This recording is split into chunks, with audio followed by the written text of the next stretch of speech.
Yo, salut à tous, c'est Locan pour Locan.jp. Je m'y fais toujours pas cette extension en début de vidéo. Petite vidéo très rapide pour vous expliquer le principe de fonctionnement des voitures Tesla, du fonctionnement du pilote autonome, de la fonction voiture autonome blablabla, qui fait que la voiture conduit toute seule, quand vous êtes au volant. Donc là devant, c'est évidemment un cycliste qui me passe devant alors que le feu est rouge pour lui, hein, bien entendu. Autant de situations très sympathiques pour un pilote automatique de véhicule. Donc comment ça fonctionne sur une Tesla? Il y a 1, 2, 3, 4, 5, 6, 7, 8 caméras, si je vous dis pas de conneries, 8 caméras embarquées dans la voiture qui se répartissent comme suit.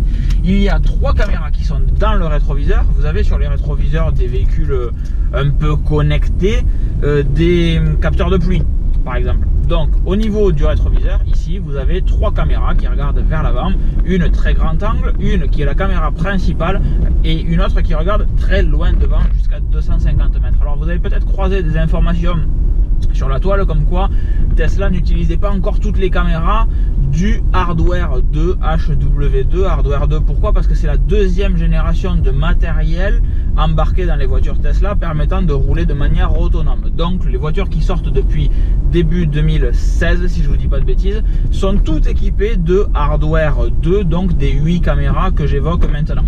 Ces véhicules donc ont 3 caméras sur le haut et Tesla ne se servait jusqu'à maintenant que d'une caméra, la caméra principale, qui est la même que celle qui est installée sur les voitures Tesla avec l'hardware 1. Depuis peu, Tesla utilise également une deuxième caméra. C'est pas plus mal, il débug en fait petit à petit et il rajoute dans le logiciel de Tesla, dans le logiciel des voitures, les instructions permettant aux caméras de bien coordonner la voiture dans ce genre de situation. Donc 3 caméras sur l'avant. Ensuite il y a évidemment une caméra orientée vers l'arrière. Alors elle est vers la plaque d'immatriculation, par là c'est un petit peu une caméra de recul mais qui peut être utilisée pour toute autre chose. Et il y a ensuite, et c'est là que c'est fun, 4 caméras sur les côtés, 2 qui sont au niveau des répéteurs des rétroviseurs qui sont dans l'aile de la voiture, dans les ailes, donc au niveau de la roue, plus ou moins un petit peu plus haut, dans le répéteur du clignotant. Il y a ça, 2 caméras tournées vers l'arrière qui filment en grand angle également. Et au niveau du montant des portières, donc ici, vous avez 2 caméras qui elles sont tournées. Je sais pas pourquoi j'ai posé une. Vous avez 2 caméras qui elles sont tournées vers l'avant. Donc ça fait que vous avez 3 caméras qui regardent devant, qui couvrent tout bien.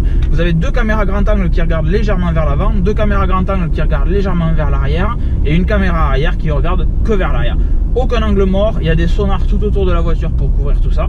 Et vous avez un petit schéma super sympa juste en dessous de cette vidéo ou au-dessus, je sais pas où je l'aurais foutu dans l'article, pour vous expliquer exactement, pour que vous voyez comment il y a une redondance des capteurs et des caméras sur les véhicules Tesla. Voilà, c'est aussi simple que ça. Je vous fais des gros bisous et je vous dis à très vite. Ciao ciao.